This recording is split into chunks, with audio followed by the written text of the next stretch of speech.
So recently, Politico put out a piece trying to absolve itself and the rest of the mainstream media from helping Donald Trump win the election. Now, wait a minute. I thought Donald Trump in the news media had a very strained relationship. In fact, Donald Trump always calls it fake news. The fake news media. They're after me again, publishing terrible stories. Look, the failing New York Times and the dishonest Washington Post. Well, look, the reason that I say that they helped President Trump is because of all the free media advertising. And it's not just Washington Post. It's not just the New York Times. It's also CNN, mainstream television news. For example, CNN would cut away from Bernie Sanders doing his speech to basically have a camera pointed at Donald Trump's empty podium. During the election, that happened a lot. In fact, Donald Trump got about $2 billion worth of free advertising during his election campaign. He didn't have to spend that much money on advertising. Hillary Clinton outspent him 2-1 on ads. So now, of course, with that context established, here you have Politico saying, hey, man, it's not our fault. It turns out that the places where we didn't have reach, well, those people, those were the ones that voted for Donald Trump. See, it's not our fault. It just people weren't reading us because they were in what we call news deserts. Now, Politico, the Politico article explains that Trump had flourished in areas with a below average number of people subscribing to news. Again, this is what they call a news desert. Now, they said that Trump not only beat Hillary Clinton in these areas, he even outperformed Mitt Romney's 2012 election results. See, if only we could have been there, if only there were people that were more subscribed to real news, well, then Donald Trump wouldn't have won the race. There's more. Politico's findings were drawn from a comparison of election results and subscription information from the Alliance of Audited Media, an industry group that verifies print and digital circulation for advertisers. Now, the findings cover more than 1,000 mainstream news publications in more than 2,900 counties out of the 3,100 nationwide from every state except Alaska. Now, the results show a clear correlation between low subscription rates and Trump's success in the 2016 election. So what they're saying is, again, there's no people reading, there's not enough people reading our mainstream news coverage. Therefore, they were uninformed and they voted for Donald Trump. Not our fault. Not the fact that we gave him billions of dollars of free media coverage. Not at all. No, it's because people weren't reading enough of us. That is a very interesting argument. Very interesting. Now, I don't believe that is the reason why Trump won. There's a lot of different reasons why Donald Trump had won. Hillary Clinton, for one, her campaign basically died the death of 1,000 cuts. Now, I guess if you want me to go into detail about that, there were a lot of things that the Clinton campaign clearly got wrong. Well, number one, having Hillary Clinton as a candidate in the first place, she was terrible. She was polling even worse than Donald Trump. She was polling sometimes even, sometimes she was beating Trump, sometimes she was being beaten by Trump. It was very, very, very close. So in some of the polls, of course, she was just barely ahead within the margin of error. There was another candidate that actually did far better in polls against Donald Trump. Unfortunately, that candidate got screwed over in the Democratic primaries. That was Senator Bernie Sanders, of course.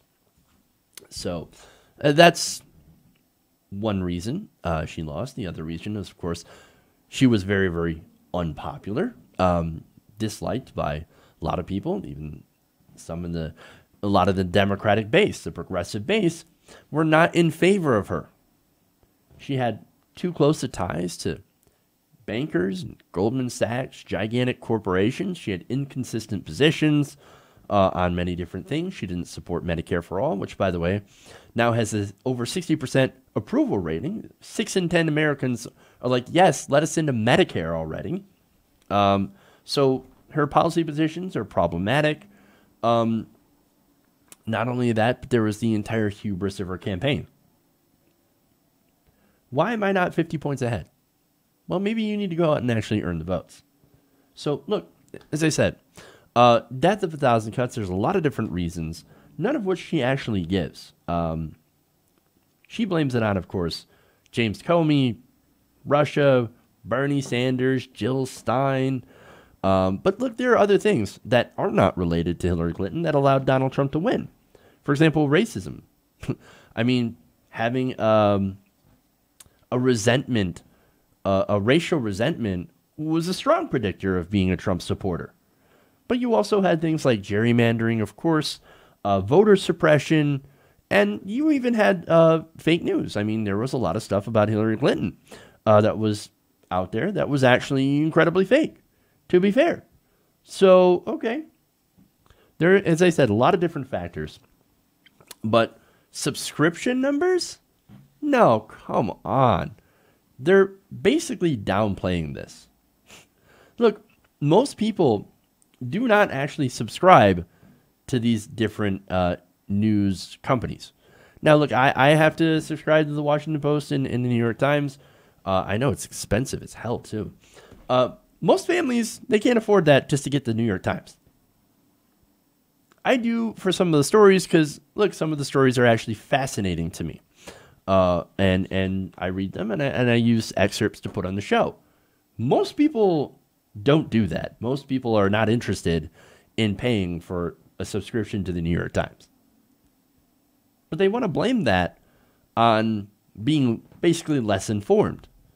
And they want to blame that on, or they want to blame, use that to basically say that Trump won because these people were not subscribed to our mainstream news outlets.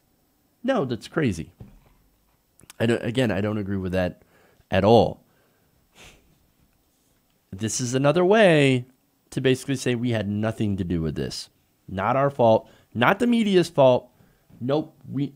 Donald Trump, I mean, in fact, we need more. We need more establishment media sources. We need more people subscribing to establishment news so that we can avoid Donald Trump again. And what are you going to get from establishment news? You're going to get an establishment perspective. You're going to get hey, the status quo under Barack Obama was fantastic. It didn't need change at all. Big corporations, no, they don't need any change. Our media structure doesn't need any change. Our campaign finance structure, which, by the way, they benefit greatly from, doesn't need any sort of change. No noticeable change. That's how we're going to beat Trump. No change at all. Let's not change your positions. Let's not go too radically to the left. Let's not go too radically to the right. Let's sit right here in the center, which is actually more center-right than anything. That's where we're supposed to be. That's the establishment perspective. Let's not rock the boat because guess what? The status quo works incredibly well for us because we're super, super wealthy. That's what we talk about when we talk about the establishment bias. Okay. And of course, the rest of the media, most of them, or a lot of them, are going to interpret that says, well, look, if we want to avoid another Trump, then we have to make sure that most people or more people read establishment media and get the establishment perspective. Well, that's not true. Look, here's the thing about establishment media and the people who consume establishment media. These people are generally older. These people are in their 60s and 70s, right? Younger people who are the next generation of voters. These are people who get their news online from independent media, independent non-corporate media. And I think that's one of the reasons is because people in independent media tend to give you the facts, tend to give you the truth, and don't have that establishment bias or anti-establishment, if you will. Because, look, our business model isn't advertising. Our business model is telling you guys the truth. and giving you our perspective, which is a much more liberal perspective. And younger people are much more liberal. So, look, mainstream news, local news as well, cable TV, those industries, unfortunately, are dying. I think that this is just part of old media trying to reassert itself. No, we're the arbiters of real news. We're not the fake news that you see online or the fake news that you see in other places. You need to come back to establishment media because we're the only ones that can actually give you the real news. We're the only ones that you can trust. It's ironic because, of course, there have been a lot of places in establishment media, Fox News, for example, that do that same line. We're the only ones you can trust. And Fox News has been maligned by establishment media for doing that.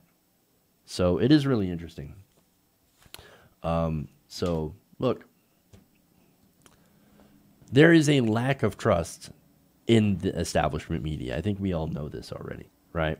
And this is a problem that existed before Trump. Did it lead to Trump? No, I would say yes, maybe partly. That is, of course, one factor is, hey, look, we don't trust what you're actually telling us. You're not giving us the entire story. We're hurting, and you're saying the economy is great. No, that's not true at all. I don't agree with that because I can look in my checkbook, I can look in my bank account, I can look at my wallet and point out where you're wrong in 100 different ways.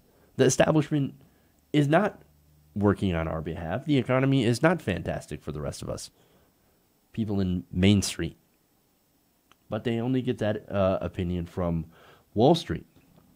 So, yes, there is no trust, especially among young people, as I mentioned before, get their news online.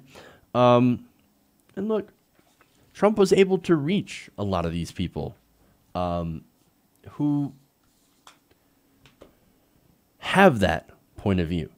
Now, unfortunately, what Trump was selling was a lot of snake oil, but he did talk about trade deals like NAFTA, which were pretty disastrous. He said he was going to create jobs. People saw that and was like, oh, jobs. I like jobs. Yeah, of course we want jobs. So, yes, you do have a problem with uninformed people voting, no doubt. But they also ignore in the study that informed people, college-educated people, also voted for Trump. In fact, there's a large group of people, one of Trump's core support was more affluent, white, educated voters. That group that votes very, very reliably and is traditionally Republican is turning away from Trump. They're actually more likely now to vote for Democrats than they are for Republicans. So you can't say it's people that are necessarily uninformed. You also can't say that it's necessarily people who are poor, who live in these so-called news deserts and can't afford to subscribe. Poorer people were actually more likely to vote for Hillary Clinton. And more affluent people, as I said, are there to vote for or were interested in and had voted for Donald Trump. So, again, this is just, I think, another hit piece against independent media, which doesn't necessarily address independent media, but I think the implication is quite clear. Don't trust anyone else but mainstream corporate media unless you want to get another Trump. And I think that's the wrong message to send. Hey everybody, thanks for watching this video. If you want to see more like this, please hit the subscribe button below. And if you want to support truly independent progressive media, please consider becoming a patron at patreon.com/TYTNation.